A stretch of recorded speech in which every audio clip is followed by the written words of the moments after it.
Building a gaming PC right now can be a bit tricky due to the ongoing GPU shortage. One solution is to pick up one of these APUs from AMD and then buy a dedicated graphics card later down the road. Now the 3200G has a built-in graphics unit capable of running many games with respectable frame rate. A question I've seen a lot of you guys been asking, however, is whether the CPU part is powerful enough to run all games out there with a dedicated graphics card without the CPU bottlenecking the performance. And so in today's video, we're gonna look at what kind of frame rate you can expect with the 4-core 3200G and a GTX 1660 graphics card. In today's video, I'm gonna show you guys step by step how to put together this $733 PC build in 2021, showing you guys all parts I'm using before booting the system up, testing out the gaming performance. And if you follow my steps throughout this video, you should be able to see these numbers in your favorite game with this PC. We'll be detailing several of the games. We're gonna look at that after we completed the PC build. Now all PC components you see in the video are linked up in the video description. So as always, let's kick things off by installing the CPU, RAM, motherboard and storage. Now this here is a 5-star rated B450 motherboard from Gigabyte.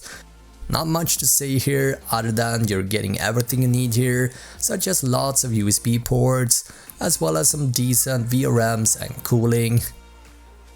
With support for Ryzen 5000 through a BIOS update, you do have the option of slotting in a faster processor later on if you want to, so yeah, quite future-proof as well.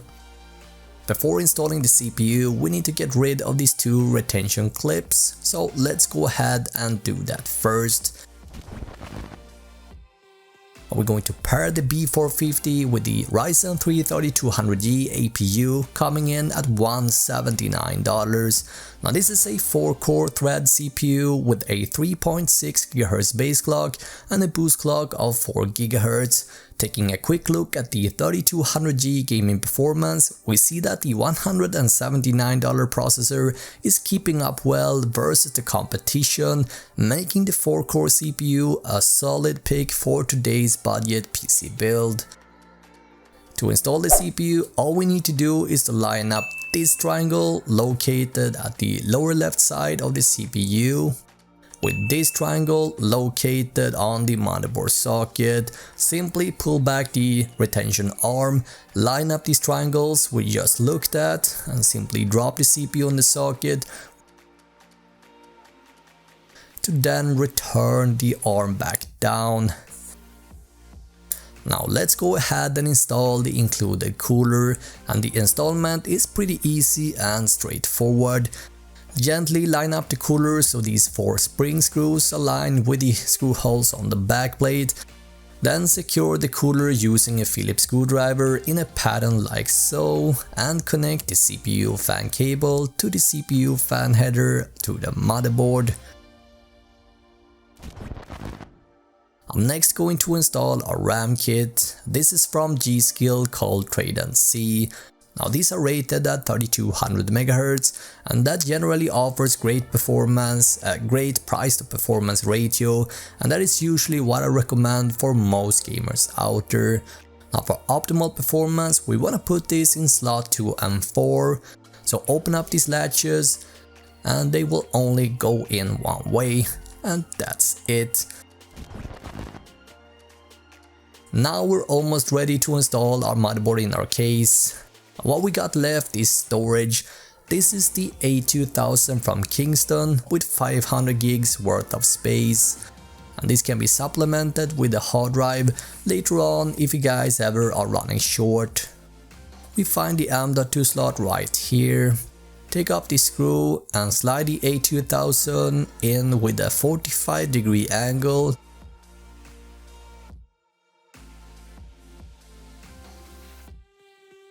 Just like so, and then we can go ahead and secure it down.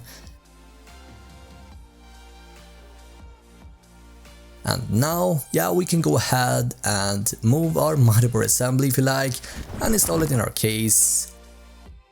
This is the Colink Citadel Mesh RGB, and as the name is hinting, yeah, it's got plenty of colors and lighting as can be seen. This is a fairly small case and it's got a mesh front with two 120 RGB fans pre-installed at the front and another one installed at the rear. These are creating a cooling channel over our CPU and graphics card to keep them cool and quiet. Now, in order to get access to the interior, we need to open up the glass side panel and pull it straight up to pop it out of its hinges. Now, before we can install the motherboard, we first need to go ahead and install the I/O shield, and this thing is located inside our motherboard box, and it goes in from the back of the case with these circular audio ports located at the bottom. Now we can go ahead and install our motherboard assembly. And we're using the screws that comes provided by Colink. And with the board installed, before we move on to power supply, now is a good time to connect the chassis cables. That takes care of the front audio and USB. So let's start with USB 3, and this is what this cable looks like. The connector is located down at the bottom of the motherboard. Next in line we have this USB connector, and this one goes to a connector that is located right next to the USB 3 connector. Moving on to front audio, and this cable goes to the left side corner. Last we have the front panel connectors, and you find these on the lower right side. We're also gonna need some power, and for today's build I chose this EVGA 600 watt unit with 80 plus efficiency certification. Now 600 watt is enough for an RTX 3060 graphics card, which could be a great option to upgrade to later down the road if you feel like you need even more performance. Now make sure that the fan is facing downwards, then gently slide the power supply into place and secure it. Spray the cables outside of the case so that they don't get stuffed in. And we're gonna do a couple of cables and wiring now before installing our graphics. And first up we got the 24 pin power for our motherboard, and this one goes to a connector that we find on the mid right side.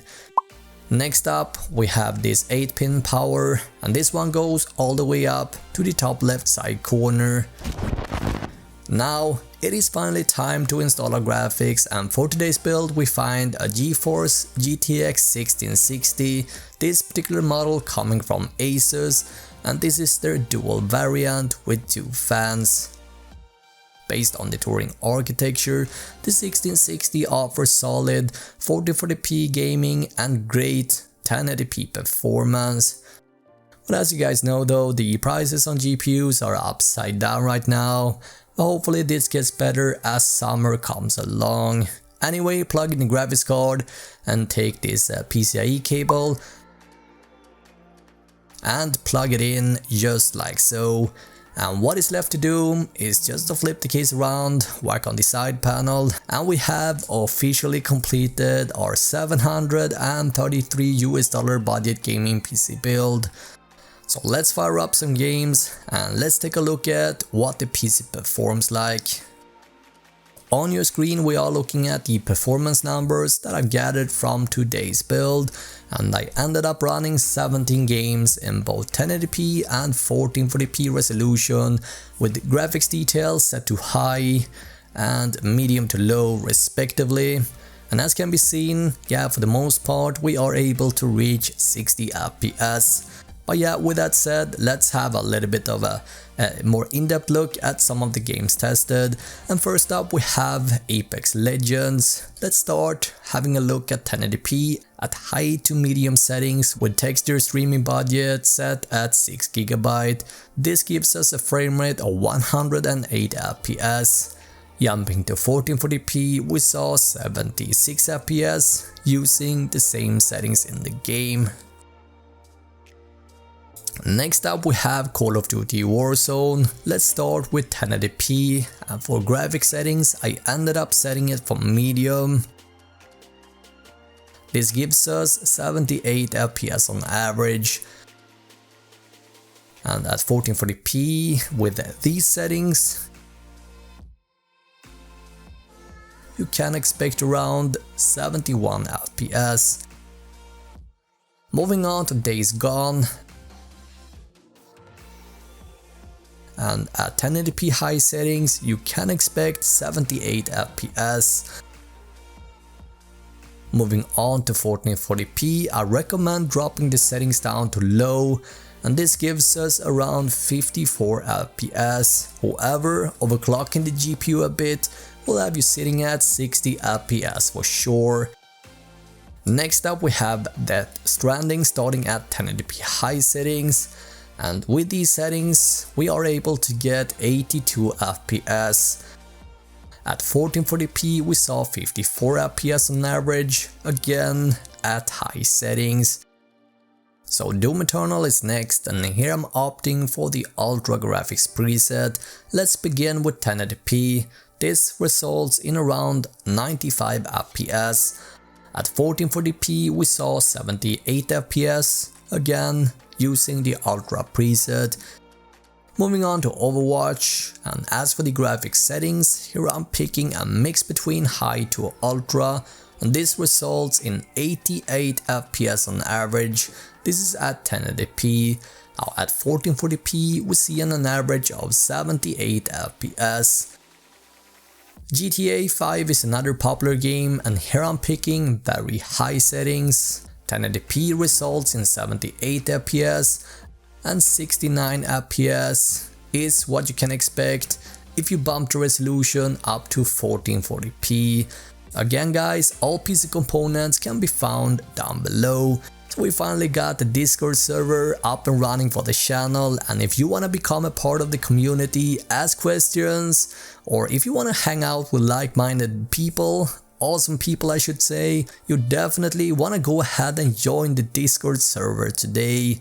Link to the Discord can be found down below. Now watch either of these two videos, and I will see you guys in the next video.